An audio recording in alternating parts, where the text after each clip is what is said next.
Hi നമസ്കാരം, I M Shibi Bino. മറ്റൊരു അധ്യായത്തിലേക്ക് സ്വാഗതം.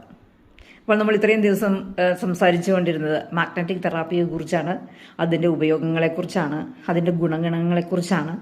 അപ്പോൾ ഞാൻ ഒന്നുകൂടി അതിനെക്കുറിച്ച് പറയാം. മാഗ്നറ്റിക് തെറാപ്പി എന്നുള്ളത് ഒരു നാച്ചുറോപ്പതിയാണ്. നാച്ചുറോപ്പതിക് ട്രീറ്റ്മെൻറ്റ് എന്ന് പറഞ്ഞാൽ അതിനകത്ത് ഭൂമിയുമായിട്ടുള്ള ഒരു ബന്ധത്തിന് ഒരു സബ്സ്റ്റിറ്റ്യൂട്ട് പ്രോഡക്ട്സാണ് അതിനകത്ത് യൂസ് ചെയ്യുന്നത്. ബയോമാഗ്നറ്റുകളാണ് യൂസ് ചെയ്യുന്നത്.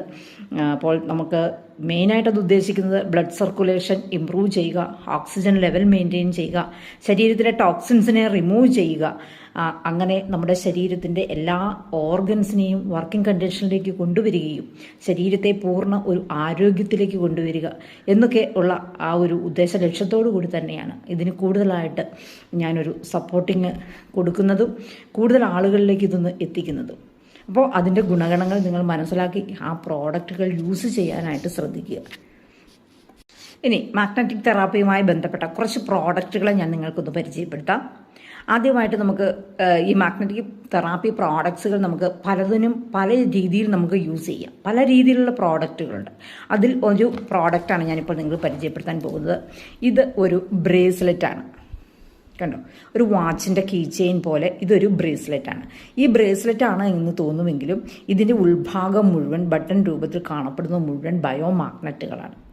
ഈ ബയോമാഗ്നറ്റുകൾ ഇതിലെന്തിനാണ് സെറ്റ് ചെയ്ത് വച്ചിരിക്കുന്നതെന്നും ഇതെങ്ങനെയാണ് നമുക്ക് യൂസ് ചെയ്യേണ്ടതെന്നും ഞാൻ നിങ്ങളോട് പങ്കുവയ്ക്കാം.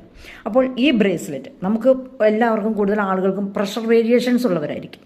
ചില ആളുകളെ സംബന്ധിച്ച് ബ്ലഡ് പ്രഷർ ഹൈ ആയിരിക്കും, ചിലരെ സംബന്ധിച്ച് ബ്ലഡ് പ്രഷർ ലോ ആയിരിക്കും, ചിലരെ സംബന്ധിച്ച് നോർമൽ ആയിരിക്കും. അങ്ങനെയുള്ള ആളുകളെ സംബന്ധിച്ച് എങ്ങനെയാണ് ഈ പ്രോഡക്റ്റ് നമുക്ക് യൂസ് ചെയ്യുന്നത്? ഇതൊരു ചെയിൻ ആയതുകൊണ്ട് തന്നെ ഇത് സാധാരണയായി നമ്മുടെ കൈകളിലാണ് യൂസ് ചെയ്യുന്നത്. അപ്പോൾ നമുക്കൊന്ന് ചിന്തിക്കാം.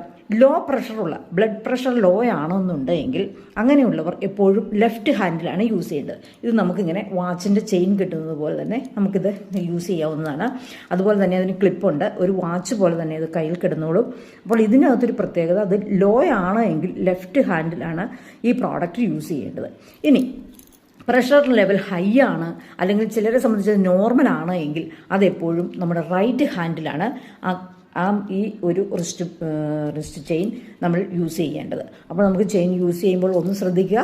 ലോ ആണെങ്കിൽ ലെഫ്റ്റ് ഹാൻഡിലും, ഹൈയും നോർമലുമാണ് എങ്കിൽ റൈറ്റ് ഹാൻഡിലുമാണ് ഈ ചെയിനുകൾ യൂസ് ചെയ്യേണ്ടത് എന്ന് ഒന്ന് ഓർമ്മിപ്പിക്കുക. അപ്പോൾ ഇത് കെട്ടിക്കഴിഞ്ഞാൽ നമ്മുടെ പ്രഷർ ലെവലിൻ്റെ വേരിയേഷൻസ്, എല്ലാം പ്രഷറിനെ കൺട്രോൾ ചെയ്യുന്നതും എല്ലാം ബ്ലഡുമായി റിലേറ്റഡ് ആണ് അല്ലേ.